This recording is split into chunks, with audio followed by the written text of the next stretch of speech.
What's up, guys? Muzzafuzza here, bringing you some Halo 3. Yes, indeed, Halo 3. I never would have thought I would actually be posting this game once again, especially in 2014, but here we are.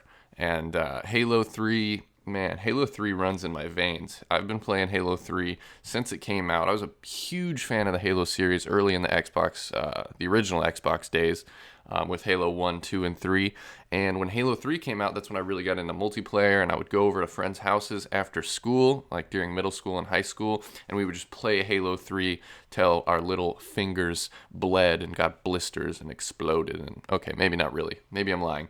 But I played a lot of Halo 3. That's what I'm trying to get across to you guys. And I think there's a common misconception that I want to talk about in today's video, that there are like the glory days of gaming. And that's when you look back and you get all nostalgia mode and you're like, oh man, the days of gaming were so good back then, but nowadays it's just not the same. Yes, it's not the same. Obviously, there's way more video games out today than there ever has been before. You could find a million things just to play on Steam. You could find a million different games to play on Xbox or the new next-gen consoles, or even the Wii, I guess, if you're a Wii player. I highly doubt that. But today, right here, right now, I'd like to make the case that the glory days of gaming are still here. And it's more of an attitude thing, I think, when it comes down to it. Because as much as I love to think about the old days of gaming, and I like to be nostalgic about all sorts of stuff, from the RuneScape days, to my World of Warcraft days, to the Diablo 2 days. Like, I go back and I think, man, I had a lot of really good times gaming, but I was a different age then. I was in a different mindset then. I had different things on my mind then. And that's what it really comes down to, is like your state of mind and how you think about it. Basically, your attitude about the games that you're playing really determines how you're going to feel about it, and how you enjoy it, how you appreciate it, and how you love it. And that's the thing, is some of these games, you get so enthralled, you get so just taken in and drawn in and sucked in by the game, that a lot of times it becomes a love-hate relationship.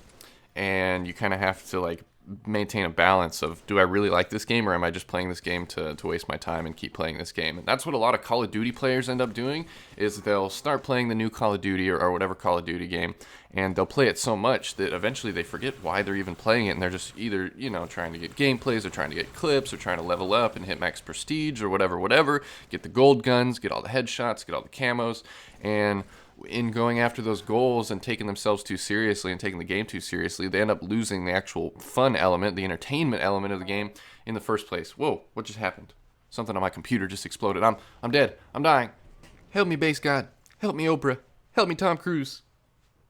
Okay, I think everything's good, actually. I don't know. My computer just made that boop boop noise, and usually that means something popped out, but nothing popped out, so I'm just like, okay, I guess. Ooh, get stuck. Juan Shaman 24. And do I get this guy? Do I get this guy with the... Oh, yeah. It used to be four-shotting, right? Four-shotting, where you get three body shots and one headshot with the BR. And then in all the Halo games after that, they kind of ruined the battle rifle and the DMR and all that stuff. But, ooh, look at me just taking people out. I got that BR shot still to this day. I love Halo 3. So, where was I? Yes, the glory days. I think if you look at it just from an outside perspective, if you take yourself back from whatever specific part of the gaming community you consider yourself a part of, whether you play Call of Duty or you play PC games or whatever, if you take a look back and you look at all platforms, all devices, all games, everything that people are playing, I think now is the biggest time for gaming that we've ever had, ever. Especially if you take in things like League of Legends, Minecraft. These games are ginormous. They're the biggest games in the world next to Call of Duty. And Grand Theft Auto. Grand Theft Auto was the #1 selling entertainment launch of all time. It made $1 billion in 3 days. Don't forget that.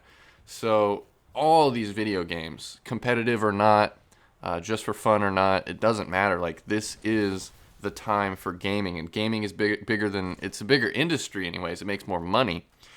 Gaming does, than music, than movies, than books, and television. Like, video games make so much money. It's unreal. It's hard to wrap your head around. And the people who are in charge of these companies, they're making bank.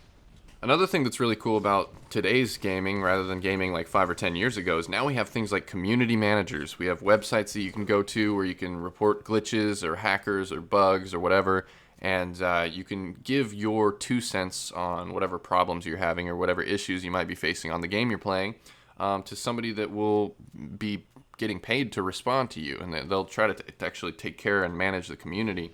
And I know community managers, we've had ups and downs with them. I think the Call of Duty community managers, they just kind of become a joke, and everybody makes fun of them, and everybody makes different like little internet memes of them. But just the idea that they actually have like social media and community managers who are looking out for the player base, I think that's pretty cool. The main problem that I find myself to have in these glorious times of gaming that we're living in right now is that I'm super indecisive. I just can't decide what I want to play. Like, I played Diablo 3 when it came out a ton. I got to level 60 as fast as I could. I leveled up a Witch Doctor, and I was just having a blast. And then, the Diablo 3 expansion just came out recently, and I can't play that because I'm too busy playing other games.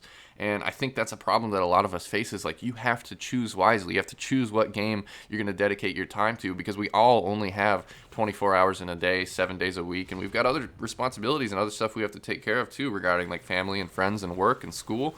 So it's become more and more difficult to decide what game you're going to be addicted to, what game you're going to put all your time into.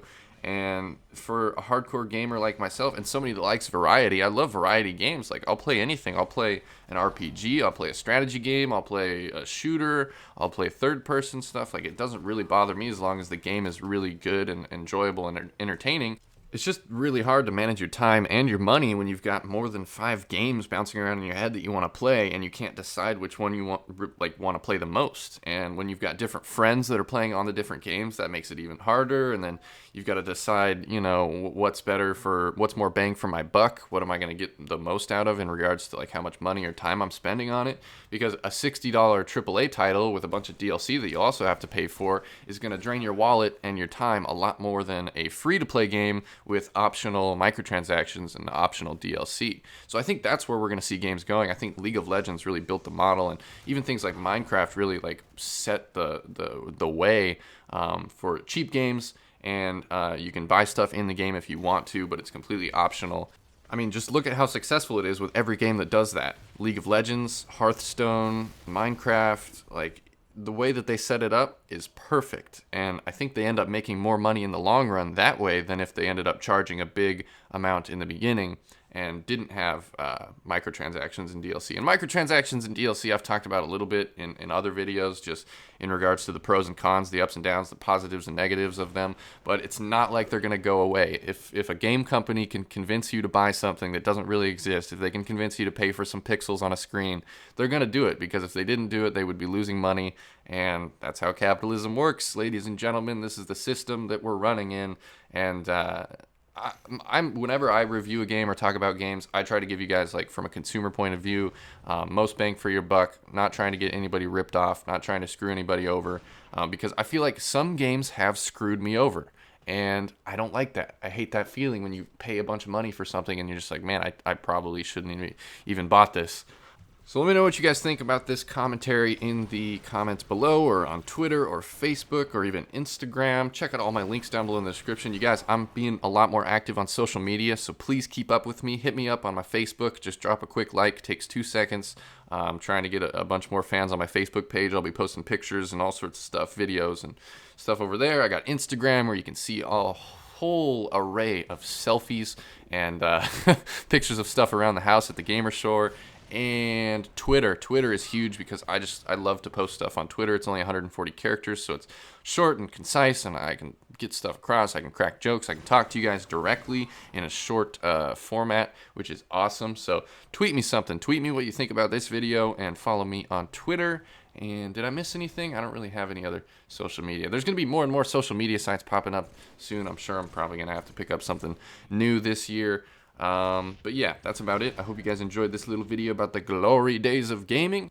I got a lot of cool stuff coming up for you guys soon, so please stay tuned. Keep up with me. Keep an eye on your sub box. Do whatever you got to do to keep Muzzafuzza in your world. And thank you guys for watching. Thanks for keeping up with me. Thanks for the last 5 years of gaming epicosity. I couldn't have done it without you. And hopefully I will see you guys in the next video. Peace out.